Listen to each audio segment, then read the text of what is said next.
ಎಲ್ಲ ಮಾಧ್ಯಮದ ಸ್ನೇಹಿತರೆ, ನನಗಿವತ್ತು 82 ವರ್ಷ ತುಂಬಿ 83ನೇ ವರ್ಷಕ್ಕೆ ಕಾಲಿಡ್ತಿರೋಂಥ ಈ ಶುಭ ಸಂದರ್ಭದಲ್ಲಿ ರಾಜ್ಯದ ಉದ್ದಗಲಕ್ಕೆ ನಮ್ಮೆಲ್ಲ ಕಾರ್ಯಕರ್ತರು, ಹಿತೈಷಿಗಳು ದೇವಸ್ಥಾನಗಳಲ್ಲಿ ಪೂಜೆ ಪುನಸ್ಕಾರಗಳನ್ನು ಮಾಡಿ ನನಗೆ ಒಳ್ಳೆಯದಾಗಲಿ ಅಂತ ಹರಿಸಿದ್ದಾರೆ. ಅವರೆಲ್ಲರಿಗೂ ಸಹ ನಾನು ಈ ಸಂದರ್ಭದಲ್ಲಿ ಅಭಿನಂದನೆಗಳನ್ನು ಸಲ್ಲಿಸ್ತೇನೆ. ತಮಗೆ ಗೊತ್ತಿದೆ, ಈಗಾಗಲೇ ನಾನು ಕರ್ನಾಟಕ ರಾಜ್ಯದ ಅನೇಕ ಸ್ಥಾನಮಾನಗಳನ್ನು ಹೊಂದಿ ಮುಖ್ಯಮಂತ್ರಿಯಾಗಿ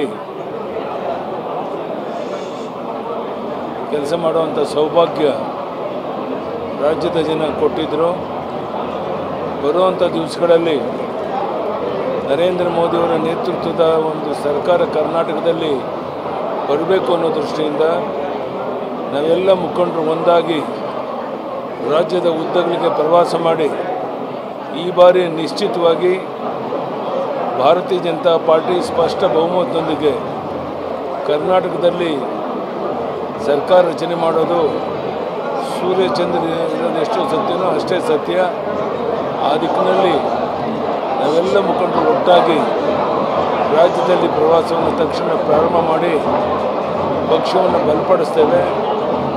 ರಾಜ್ಯದ ಉದ್ದಗಲಕ್ಕೆ ದೇವದುರ್ಗವಾದಂಥ ಒಂದು ಕಾರ್ಯಕರ್ತರಿದ್ದಾರೆ.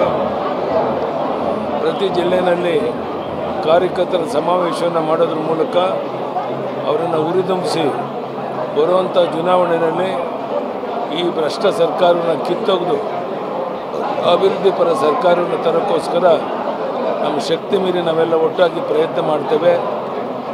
ಇದುವರೆಗೆ ನಮ್ಮ ಮಾಧ್ಯಮದ ಸ್ನೇಹಿತರು ಎಲ್ಲ ರೀತಿಯ ಸಹಕಾರವನ್ನು ಇಟ್ಕೊಂಡು ಬರ್ತಾ ಇದ್ದೀರಾ.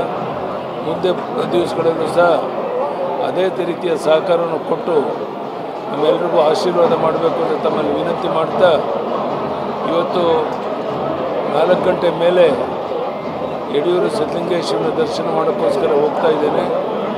ಅಲ್ಲಿ ದೇವರ ದರ್ಶನ ಮಾಡಿ ವಾಪಸ್ಸು ಬರ್ತಾ ಇದ್ದೇನೆ.